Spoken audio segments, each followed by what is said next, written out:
Good afternoon. Monday lunch. நேற்று வச்ச biryani, chicken biryani, raita, முட்டை ஆம்லேட், அப்பளம் அப்பளம் அப்பளம் அப்பளம். சாப்பிட்றேன். பிரியாணியோட வச்சு சாப்பிட்டு பாருங்க. இது உங்களுக்கு சொன்னால் புரியாது. நான் எந்த ரெஸ்டாரண்ட் போனாலும் காசு எக்ஸ்ட்ரா, அப்போல்லாம் காசு கிடையாது, ஃப்ரீயாக கொடுப்பாங்க. இப்போல்லாம் காசு அதுக்கு பரவாயில்ல, தப்பு கிடையாது, அவங்களுக்கு பிஸ்னஸ் தானே. சிக்கன் 65 வேறு இருக்குது. முட்டை இப்படி எடுத்துக்கணும், கொஞ்சம் சிக்கன் 65 கொஞ்சம் எடுத்துக்கணும். அப்பளத்தை வச்சு கருக்கு முறுக்கு அந்த பிரியாணியோட சாப்பிட்டு வச்சிங்களேன், லெமன் ஊறுகா, அது இன்னும் டேஸ்ட்டாக இருக்கும்.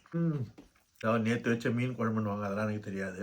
அதனால் நேற்று செய்த பிரியாணி இருக்குல்ல, அது அடுத்த நாள் சூடு பண்ணி சாப்பிட்டா. தயவு செய்து வீட்டில் செய்தால் அது மாதிரி செய்யுங்க, ரெஸ்டாரண்ட்டில் செய்தால் அது மாதிரி செய்யாதீங்க. அதனால் அது ரொம்ப நேரம் வெளில வேறு இருக்கும். வீட்டிலனா அப்படி இல்லை, உங்கள் கண்ணு எதிர்க்க எல்லாம் செய்வீங்க, எல்லாம் உங்கள் மேற்பார்வையில் எல்லாம் நடக்கும். வீட்டில் செய்வீங்கன்னா வச்சு சாப்பிடுங்க. இங்கே எல்லாமே படித்தவங்க எல்லாமே அப்படி தான் சாப்பிட்றீங்க. பழசை வச்சு 10 நாளைக்கு வச்சு ஃப்ரீஸ் பண்ணி அப்புறமா அல்சர் வந்துச்சு அதை மைக்ரோவனில் வைக்கிறீங்க. அதுக்கு டைம் பண்ண மாட்டீங்க. காருக்கு டியூ கட்டுறதுக்கு, லக்ஸரி லைஃப் ஆகிறதுக்கு லைஃப்பில் டைம் ஸ்பெண்ட் பண்ணுறீங்க. நான் என்றைக்குமே அப்படி இருந்ததில்லை. என் வாழ்க்கையில் நான் அப்படி இருந்ததே கிடையாது. ஃபஸ்ட்டு எனக்கு சாப்பாடு, உன்னை உடுத்த ஒரு பெட்டு, ஒரு இடம் போதும். அப்படி தான் நான் இன்றைக்கி வரலாம் வாழ்ந்துருக்கேன். Luxury will comes. அது ஒருத்தவங்க தலையெழுத்து. ஒருத்தவங்க ஹார்டாக ஒர்க் பண்ணுவான், அவனால் அது மேலே வர முடியாது. ஒருத்தவங்க ஒன்றுமே செய்ய மாட்டான், கூட்டம் சொல்லுவான். ட்ரை பண்ணிக்கிட்டே இருக்கணும். ஒரு நாள் அந்த கோல் விழும். அந்த கோல் விழுறத வரை நம்ம ஓடிக்கினே தான் இருக்கணும்.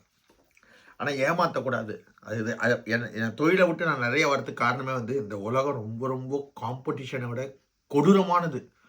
கொன்றால் பாவம் தின்றால் போச்சுன்ற கூட்டத்தோடு ஆயிட்டீங்க. எல்லா பிஸ்னஸ் மேனும் அப்படி தான். ஏதோ ஒரு விதத்தில் பாவம் செய்துனே தான் இருக்கான். நேர்மையாக இருக்கும், அங்கேயே இருக்கான். இது சத்தியம். நேர்மையாக இருக்கும், என்றைக்காவது நிம்மதியாக சாவான். இவங்களாம் நிம்மதி இல்லாமல் சாவாங்க. அவ்வளோதான் விஷயம். வாழ்க்கையில் ஒன்றுமே கிடையாது.